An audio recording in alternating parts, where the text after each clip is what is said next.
बदायूं हत्याकांड ने पूरे देश को हिला दिया है। बदायूं में जिस तरह दो मासूम बच्चों को उनके घर में घुसकर बेरहमी से मार दिया गया, उसे देखकर पूरा देश सहम गया है।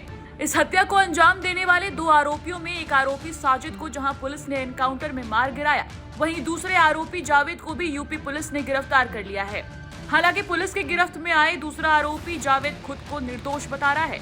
हत्याकांड के आरोपी जावेद का एक वीडियो वायरल हो रहा है, जिसमें वो कह रहा है कि वो सीधा आदमी है। वो कबूल कर रहा है कि उसके बड़े भाई साजिद ने हत्या की है और उसका इस हत्याकांड में कोई लेना देना नहीं है। मैं तुरंत वहाँ से आया बदायूं के लिए, वहाँ पब्लिक बहुत थी। मैं सीधा दिल्ली भाग गया। मैं दिल्ली से सीधी बरेली आया हूँ अपने आप को सरेंडर करने के लिए। सीधी मेरे पास रिकॉर्डिंग है कई लोगों की, जहाँ से मेरे पास फोन आया कि तुम्हारे भाई ने ये कांड कर दिया है। नहीं ऐसा है। मैं एक बात बताऊं, सुनो मेरी फोन अभी ऑफलाइन कर रखा। बात सुनो, तुम अभी जैसे कह रहे हो पुलिस के भाई मैं देखो बहुत सीधा शरीफ आदमी हूँ। देखो इतना तो एनकाउंटर हो चुका है। हाँ भाई, मैं वो कौन था जिसका मेरा बड़ा भाई था, लेकिन उसने किया था। मैं उसमें बिल्कुल ही मेरा कुछ नहीं है।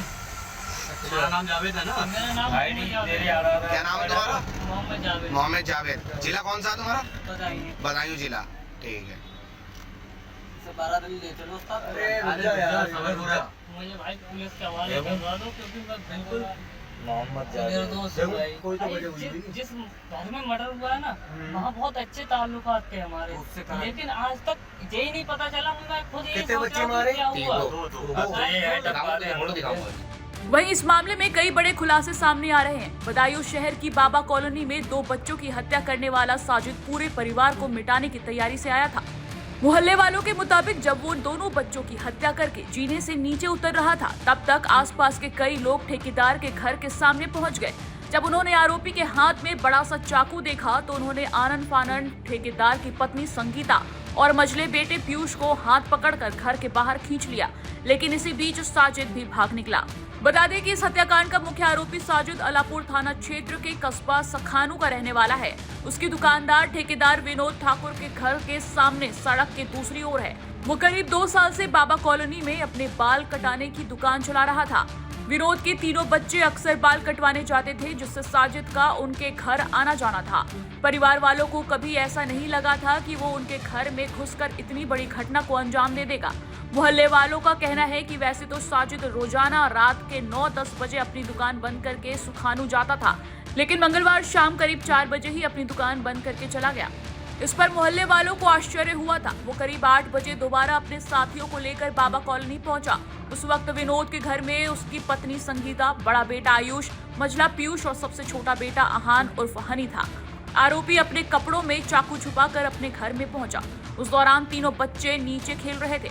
साजिद को देखकर संगीता उसके लिए चाय बनाने चली गई। इतने में साजिद दोनों बच्चों को ऊपर ले गया और उनका काम तमाम कर दिया। मुख्य आरोपी साजिद आयुष और आहान उर्फ हनी की दूसरी मंजिल की छत पर ले गया। उसने पीयूष से कह दिया था कि वो गिलास में पानी लेकर ऊपर आए। जब पीयूष शीशे के गिलास में पानी लेकर ऊपर पहुंचा, तो वहां देखा कि साजिद उसके दोनों भाइयों को बुरी तरह से चाकू से हमला कर रहा था। इस मंजर को देखकर उसकी चीखें निकल गई। उसके साथ से शीशे का ग्लास छूट कर गिर गया। वो नीचे दौड़ा कि तभी आरोपी ने उस पर भी हमला करने की कोशिश की, जिसमें पीयूष के हाथ की उंगली भी कट गई। बताया जा रहा है कि विनोद और आरोपी साजिद और उनके दोनों भाइयों से पारिवारिक संबंध थे। 2 साल पहले विनोद ने ही सड़क किनारे खोखा रखने के लिए रुपए भी दिए थे। साजिद का घर में हर समय आना जाना था। उसको घर में जाने से किसी को कोई ऐतराज भी नहीं था। टाइम्स नाउ भारत डिजिटल की रिपोर्ट।